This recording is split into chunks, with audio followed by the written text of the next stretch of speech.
What leverage does Trump have over Russia in Ukraine peace negotiations? Quite a lot, international experts say. Second topic, Ukrainian sailors held captive by Houthis are saved by HUR, Ukrainian Intelligence Special Forces. In a Blitz interview, senior fellow of the Estonian Foreign Policy Institute and former head of the Russia and Eurasia program at Chatham House, James Scher, we talk about 100 years partnership declaration between Ukraine and the United Kingdom, what comes out of it for Ukraine and for Russia, as crazy as it may sound. Good afternoon, my name is Nikin and we are UATV English, an English-speaking Ukrainian state media in constant persuasion to deliver hard truth in easy terms for the whole free world directly from Ukraine. While the group of 7 countries and the previous US administration under President Joe Biden imposed economic sanctions on Russia that looked heavy shortly after the 2022 full-scale invasion of Ukraine, they included significant carve-outs aimed at not disrupting too much the global energy markets.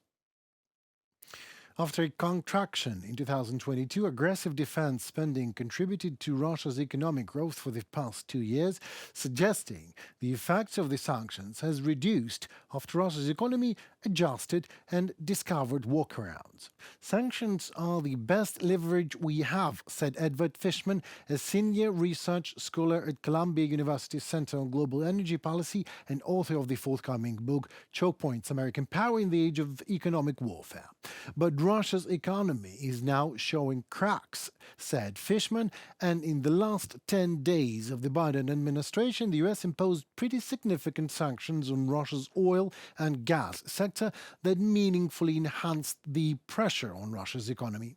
The last-minute sanctions from the outgoing administrations are likely intended to provide Trump with a strong negotiating hand in future talks.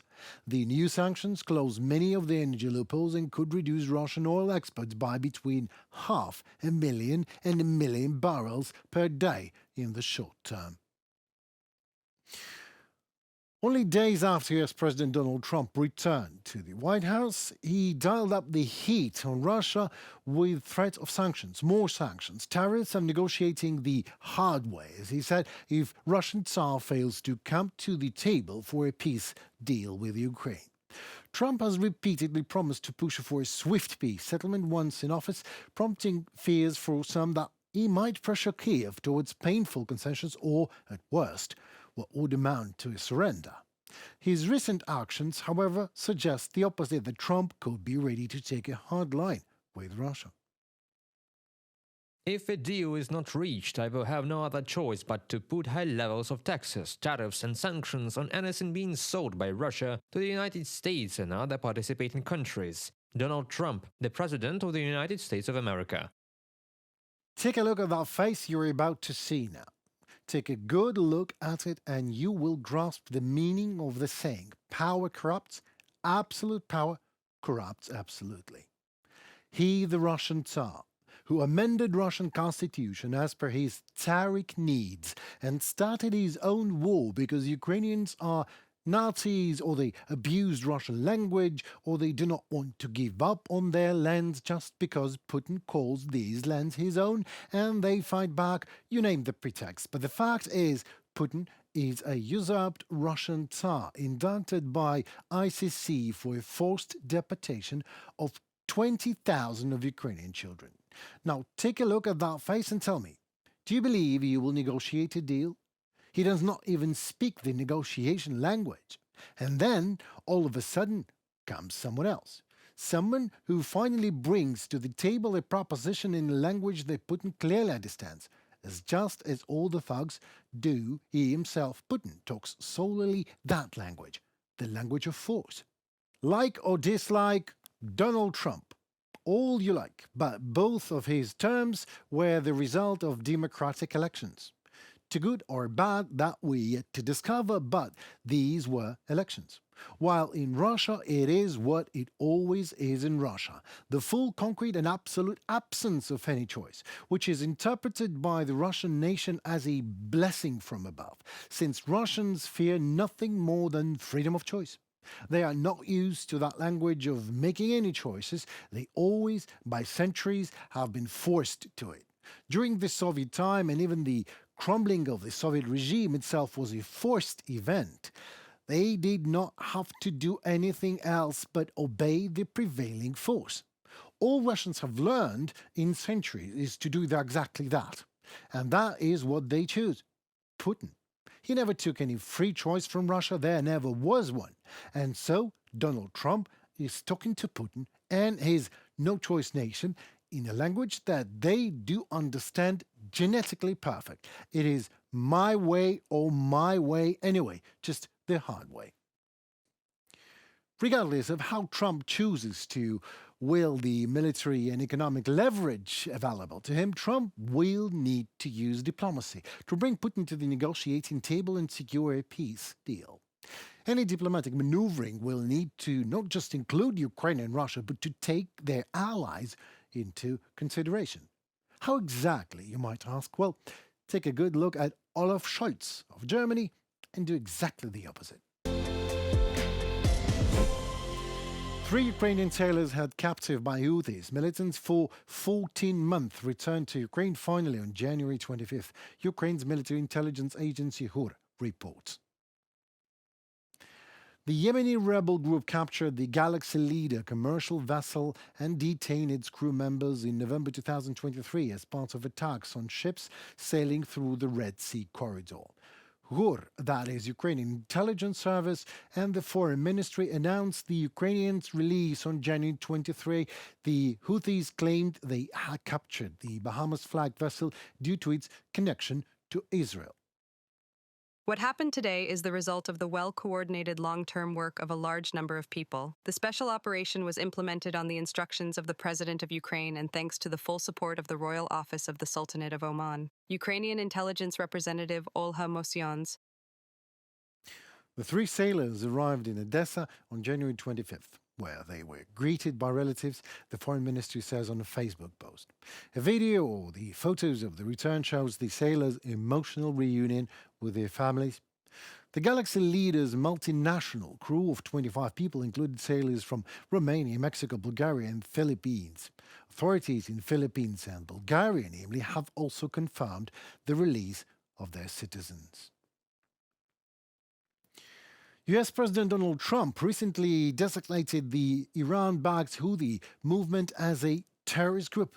Some say potentially threatening efforts to de-escalate tensions in the Red Sea. Well, I say you cannot de-escalate with thugs, pirates, and militant groups, as they take what they want. They rape, they burn, murder, take hostages for ransom, and when you shoot at them, they say, hey, you can't do that. That's an escalation. So maybe we really do Trump's way this time.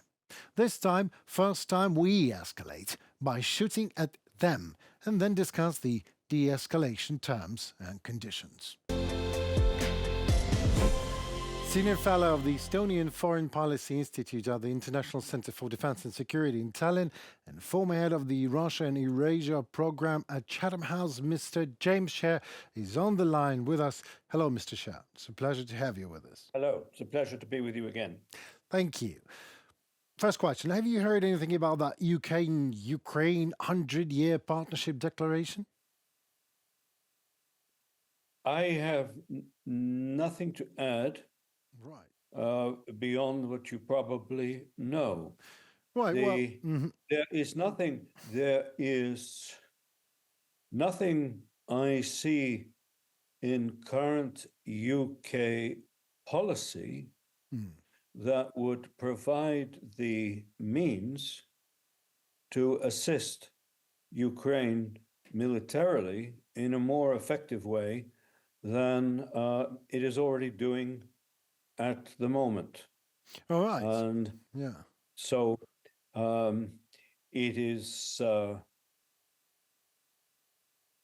atmospherically, aspirationally, and of course rhetorically, a very good thing. Absolutely. I've read the document. It is awesome, but yeah. Yes. But the question is, what is necessary to make the means available? My thoughts. Right. It begs the biggest question. not only what the UK is capable of doing, but what Europe as a whole, EU and non-EU, is capable of doing in the absence of military assistance to Ukraine at the levels we have seen since 2022. There's no definitive answer to this question. This is a matter of complete uncertainty because of the uncertainties of US policy, which in part are deliberate. Donald Trump still regards his unpredictability as an asset. Many in Europe do not regard it as an asset. So almost now we're moving into the second week of his presidency, and we're still in a state of profound uncertainty. I think I think the more important issues Well, are much absolutely. bigger. Yeah, indeed. I can't agree more. But my question is, Vladimir Putin, almost never. I've explained it like say, Vladimir Putin, so you don't mix it with with another Putin. So Vladimir Putin almost never publicly reacts on any treaties and declarations, agreements signed by Ukraine. But that one specifically made him nervous as he stepped up with the public comment on that, condemning, of course. But why would he even react on that? Because he, like most of the Russian establishment, are prisoners of the view that UK policy is simply an arm of US policy. And I suspect, therefore, that he worries that Starmer and his government are doing this at the instigation of Donald Trump and Washington. I myself regard that suggestion with utmost skepticism, but this is a deeply ingrained Russian view Absolutely. of the UK. Right. Okay, so talking about Trump and his ultimate tone of voice when addressing Putin. Does he have what it takes to bring Putin to peace, to bring Putin out to peace, to make him negotiate? The question is more elemental than that.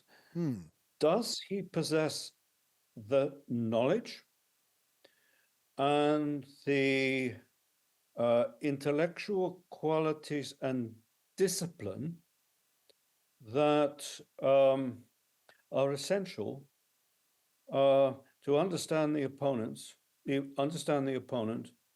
and make good and reliable judgments? The biggest problem is not so much Trump's determination that there should be a ceasefire, an end to the fighting as quickly as possible. This is something in principle I think President Zelensky genuinely wants. He's not just pretending to want it. The questions are under what conditions this can happen.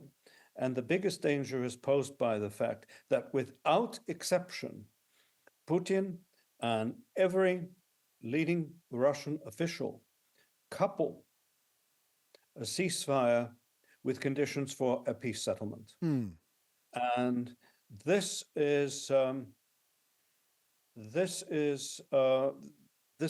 would be an absolutely ruinous course. And of course, it would rule out immediately any quick ceasefire. So one of the key questions, and it's very much a question in the Kremlin, is to what extent Vladimir Putin and the other principals like Lavrov and so on will be able to play with and manipulate Trump's lack of knowledge to get agreement on certain basic preconditions for a ceasefire that are put forward by Russia. Right, so you're like answering the question when you say Trump's lack of knowledge, like there is a lack of knowledge by Donald Trump. You obviously said that. Is that right? Yes, but also one has to question one has to question the reliability of his judgment as well as his knowledge. I mean, judgment does require knowledge, but not only that. It demands a very disciplined and intellectual and psychological approach, which not everybody here would think he has demonstrated so far. If you look at the whole ongoing episode with Greenland, there is a Right. conspicuous case where one has to question this. I mean, imagine. I personally do not believe take seriously the notion That makes two of us. that the United States and Denmark will end up at war, but they are talking as if this could be the first time in history when two countries go to war because they completely agree with one another. Right. If you look at this, so one still cannot answer why this is being done in this particular manner. And there are other issues of this kind that come up as well. So the key issues are these. We know that even if Putin agreed to impose a ceasefire on all Russian armed military activity, not just on the ground, but drones, other aerial activity, everything. Yes. Tomorrow. Yeah. What and Zelensky with US backing accepted. We end up de facto with a partitioned Ukraine. And with every probability that de facto reality will last for a very long time, and with serious danger that it becomes a de jure reality. Right. Then one also has to ask what follows that, because at the moment Russia is demanding all kinds of other conditions, which have to do with the blocking of Ukraine's membership prospect in NATO by treaty, accepted by NATO, by everybody, a legal instrument that Ukraine will never be a member of NATO, and of course demanding changes inside Ukraine itself, its so-called denazification, and of course the removal of sanctions.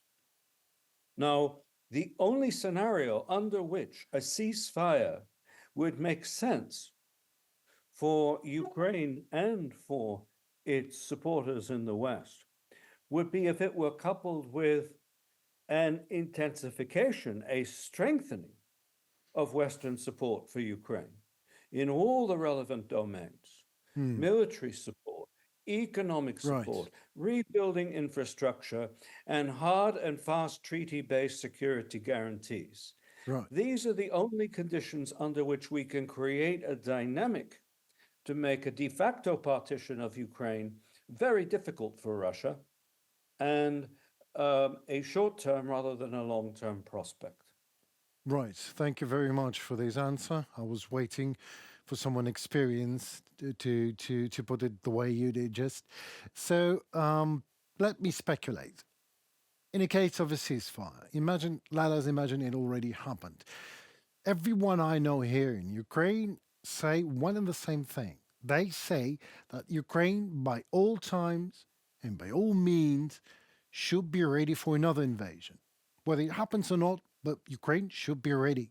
Like living to Russia, that's what it takes. Living next to Russia is to be ready for another invasion, another war. Would you agree to that statement? Well, yes, but I put this more broadly.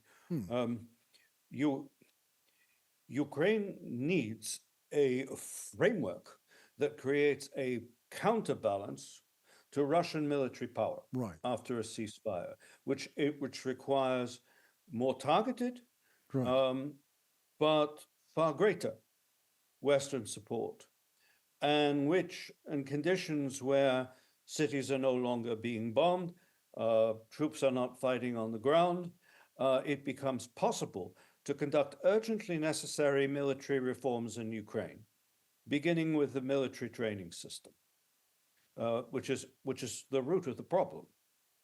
The root of the problem, as far as the low levels of manpower, deficient levels of manpower in Ukraine does not stem from an absence of people. It stems from an absence of confidence.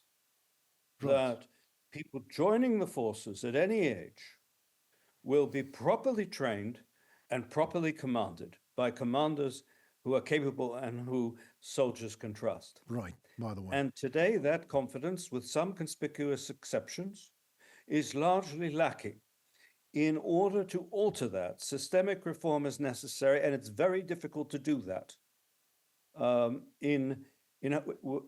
When the reality on a day-to-day basis is high intensity combined arms military operations in all domains of fighting, which is where we are now. So a ceasefire must be used by Ukraine and its partners to address these realities and create a convincing counterbalance to Russia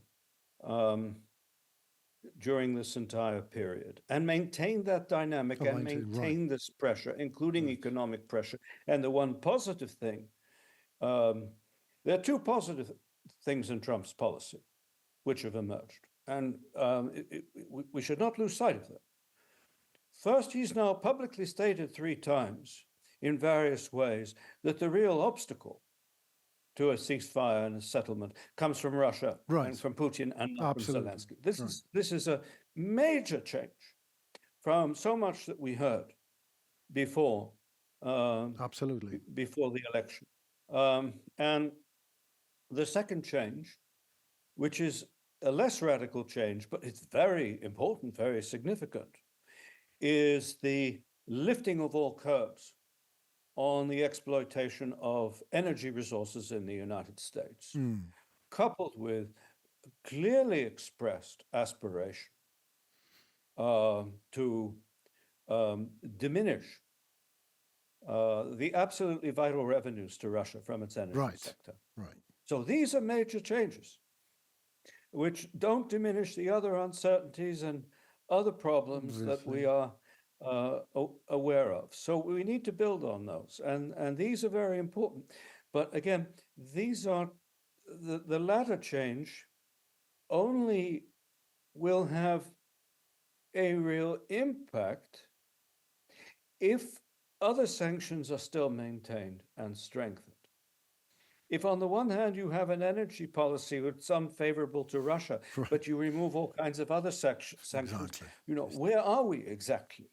No. There needs to be a clear recognition that Russia is an adversary, that Russia is going to remain a long-term threat to Ukraine, and at minimum a problem, a serious security problem for Europe, that Russia is not going to be mollified simply by territorial concessions, that its objectives are far wider and they go beyond Ukraine itself, and that the only way we can preserve our collective objectives in these circumstances is by creating an effective counterbalance by containment and by pressure.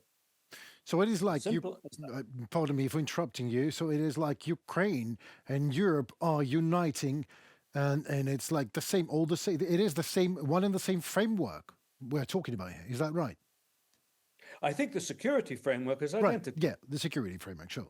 But the problem arises because it is still the case, and I suspect always will be the case, that different member states of the EU and NATO interpret this security challenge in somewhat different terms. But the number of European states who would accept the proposition I just put to you about Russia and what is needed, I would say that now constitutes a majority of member states in NATO, a clear majority of member states in NATO, whether they're in favor of bringing of NATO membership for Ukraine or not. And that's an important reality. But it's not universal. But the security problem is a common problem for both Ukraine and the West. And I hope your audience is aware, for example, of what has been happening over the past 2 years in the Baltic Sea with the cutting of With the electricity cables right. and electricity connections and energy cables and so on.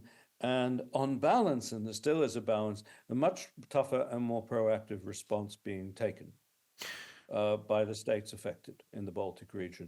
All of this is part of one Right, that's of what I one wanted to piece. say, exactly. Yeah.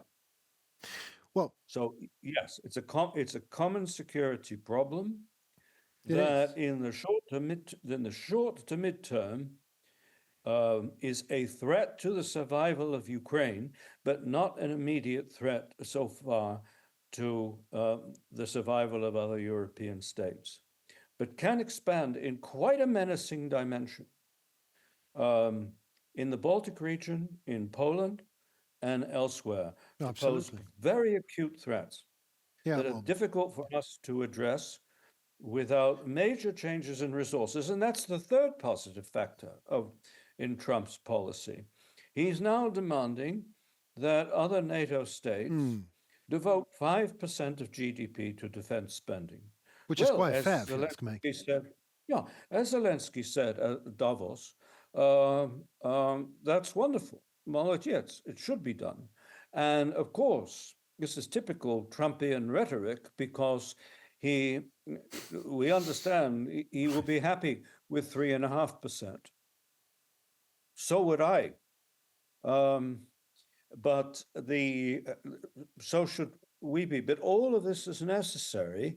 And unfortunately, it has required roughhouse language and real threats to get a lot of allies to take this seriously. Not where I am sitting in Estonia, where defense expenditure is almost 4.5% of GDP Mr. now, Shah, and in Poland it's 4.5%. absolutely. I was born and raised in Latvia. So, Latvia, Estonia, Yeah. Lithuania, Baltic states, we've been there in Soviet Union, and we don't want to go there again. That's why. So it's very, very simple answer to your question that was embedded in your.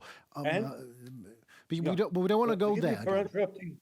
Forgive me for interrupting you. We don't want to be in a gray zone either, Yeah, true. which is where Absolutely. Putin wants to put us, No. where you start to make distinctions between levels of security in NATO, where we start to talk about the withdrawals and disarmament from certain parts of NATO, where we start to talk about, as the Russians have been trying to do for years, Right. different zones of tension inside NATO. It's like tearing rather apart. Right. than indivisible, cohesive whole. Right. We don't want to be there. And if we end up in this kind of gray zone again, then everything else starts to unravel, even without Russia launching overt invasions of national territory. Indeed. So we cannot go in this direction. Well, amen to that. Thank you so very much. Your expertise is amazing. It is an intellectual pleasure to talk to you. Thank you so very much. And I hope we do that again anytime soon. Well, thank you, so do I. All Thank the you. best. Slava Ukraini. Героям слава, дуже дякую. Thank you. Так, да. Yeah, Mr. Shell, thank you so very much again. I would love to talk for hours, go on, but people, there's a voice in my head that is gives me the. When I come back, we'll do that. Yes, let's do that. When is that? When is that? I don't know. All right. Okay. I don't know.